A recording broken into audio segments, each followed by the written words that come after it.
Halo semuanya, Assalamualaikum warahmatullahi wabarakatuh. Perkenalkan, nama saya Nurdian Syaputra, mahasiswa UIN Wali Songo Semarang, Prodi Psikologi. Nah, pada kesempatan kali ini, saya akan membahas tentang tempat tinggal terbaik bagi lansia. Nah, apa sih tempat terbaik bagi lansia itu? Sebenarnya ada banyak hal yang perlu diperhatikan untuk kepentingan tempat tinggal atau hunian bagi lansia. Nah, sebelumnya perlu disinggung sedikit bahwa usia lanjut atau lansia itu merupakan usia akhir yang dihadapkan pada manusia dengan rentang usia rata-rata 60 tahun ke atas. Nah, menurut Badan Pusat Statistik Indonesia (BPS) tahun 2023, terdapat tuh sekitar 30,16 juta jiwa penduduk lanjut usia atau lansia di Indonesia. Nah, kelompok lansia ini tuh mencakup orang-orang yang berusia 60 tahun ke atas dan menyumbang sekitar 11,01% dari total penduduk Indonesia yang berjumlah 273,88 juta jiwa. Nah, artinya kan banyak banget tuh lansia di Indonesia. Ya, setidaknya kita bisa melihat bahwa di Indonesia tuh perlu perhatian khusus untuk lansia-lansia yang membutuhkan tempat tinggal atau hunian. Nah, selanjutnya bagaimana ragam hunian yang cocok, apalagi yang sesuai untuk lansia itu sendiri. Nah, ragam hunian ini harus disesuaikan untuk lansia, sebab rumah yang terlihat nyaman bagi orang umum sekalipun belum tentu cocok untuk seorang lansia, dan begitu pula sebaliknya. Hunian yang terkadang tak layak untuk ditempati malah nyaman untuk seorang lansia gitu. Lalu apa aja sih jenis atau tempat tinggal atau hunian yang cocok untuk lansia itu? Yang pertama, tinggal di rumah sendiri. Nah, kenapa tinggal di rumah sendiri menjadi salah satu pembagian dalam tempat tinggal atau hunian bagi seorang lansia? Sebab tak jarang lansia itu memilih untuk tinggal di rumah mereka sendiri. Hal ini dilakukan baik bersama pasangan atau bahkan sendirian bila sudah tidak memiliki pasangan, atau juga bahkan karena tidak pernah menikah sama sekali dan sebab itu tidak memiliki anak. Jadi kemungkinan terbesar ketika di usia mudanya dia memiliki rumah, ya otomatis dia akan menempati rumah itu hingga usia lanjut gitu. Namun ada berbagai keuntungan berbeda yang didapatkan dengan tinggal di rumah sendiri, terkhusus ketika seorang lansia itu membutuhkan teman dalam rumahnya. Jadi seorang lansia sejatinya ya tetap harus membutuhkan orang lain. Di samping sisi fisiknya yang sudah melemah, dia juga butuh perhatian khusus untuk menjaga psikologis atau mental yang ia miliki gitu. Jadi tak jarang ada lansia yang mencoba atau bahkan terbuka kepada orang lain untuk dapat tinggal bersama dirinya di rumah tersebut gitu. Nah, ada beberapa keuntungan jika memiliki teman serumah ini. Contohnya, yang pertama, jelas ada teman cerita bagi seorang lansia. Nah, teman cerita ini kan sangat penting ya, komunikasi menjadi salah satu hal yang tak boleh terlewatkan bagi seorang lansia, karena untuk menjaga psikologis, mental dan sebagainya, salah satu hal yang perlu diperhatikan ya komunikasi. Jadi komunikasi bersama seorang lansia itu sangatlah dibutuhkan. Demikian seorang lansia juga membutuhkan teman untuk bercerita. Selanjutnya, berbagi tugas rumah tangga. Nah, jelas ketika seorang lansia itu tinggal di rumahnya sendiri, dia juga tetap harus melaksanakan tugas rumah tangga pada umumnya seperti memasak, mencuci, dan lain-lain. Nah, oleh sebab itu, ketika seorang lansia itu tinggal di rumahnya sendiri dan dia sudah nggak mampu untuk melakukan tugas-tugas rumah tangga seperti itu, ya dia otomatis membutuhkan orang lain untuk tinggal bersamanya.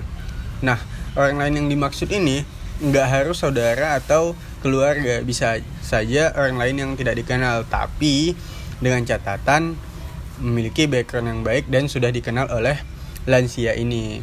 Nah, selanjutnya itu dapat saling memperhatikan satu sama lain. Hal ini jelas ketika tinggal satu rumah bersama orang lain, ya otomatis kita saling memperhatikan satu sama lain. Ketika ada yang membutuhkan, ketika si lansia membutuhkan sesuatu, ada seseorang yang dapat membantu dia di saat-saat ia membutuhkan.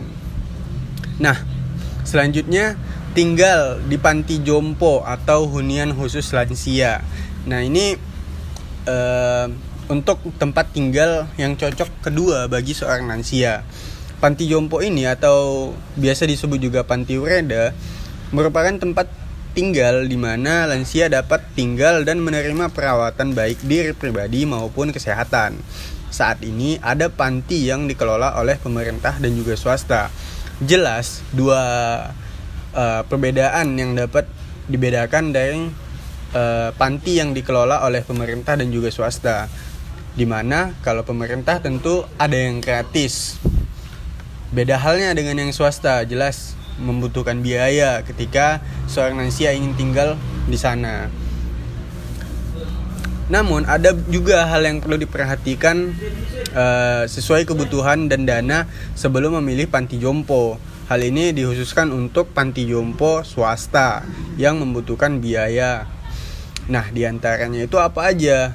Yang pertama, prioritaskan keamanan dan keselamatan. Jelas ini adalah hal yang paling utama bagi seorang lansia, keamanan dan keselamatan. Apakah di rumah atau di panti jompo itu dia bisa aman dan selamat? Karena kita melihat berbagai faktor yang ada di panti itu sendiri gitu kan. Selanjutnya, perhatikan fasilitas yang disediakan demi kebaikan lansia.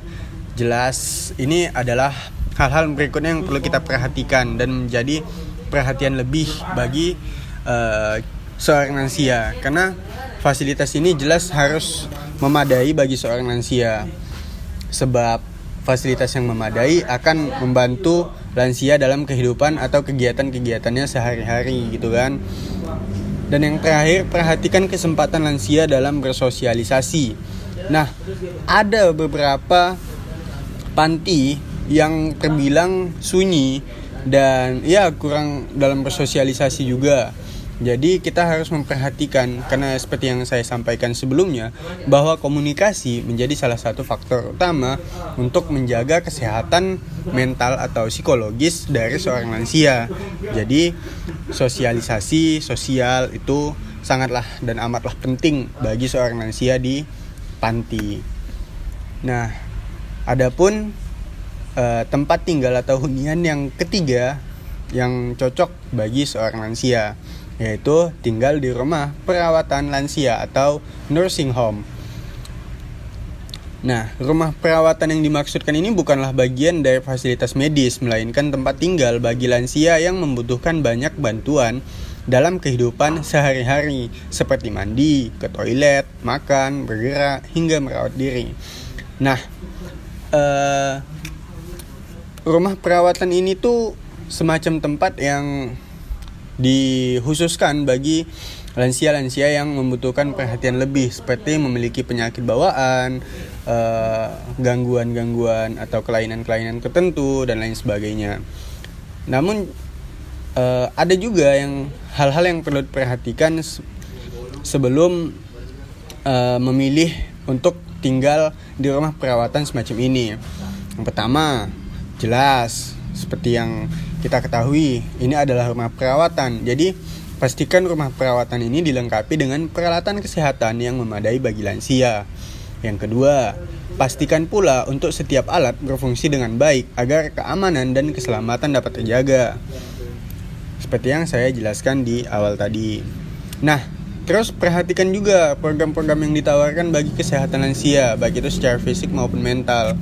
Karena ya yang seperti kita ketahui bahwa ada berbagai program yang ditawarkan bagi seorang lansia untuk menunjang kegiatan sehari-harinya.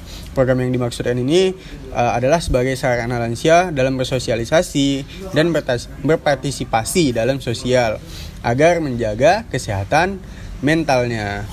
Nah, sebagai kesimpulannya, hunian yang cocok ini dapat dilihat dari mulai tempat yang baik itu dari segi kesehatan maupun mental, perawatan yang diperlukan, fasilitas yang memadai, hingga keamanan serta keselamatan bagi lansia itu sendiri. Nah, namun secara umum kita tuh bisa melihat ada beberapa hal yang perlu dan penting untuk diketahui dalam memilih tempat tinggal yang sesuai dan cocok untuk lansia.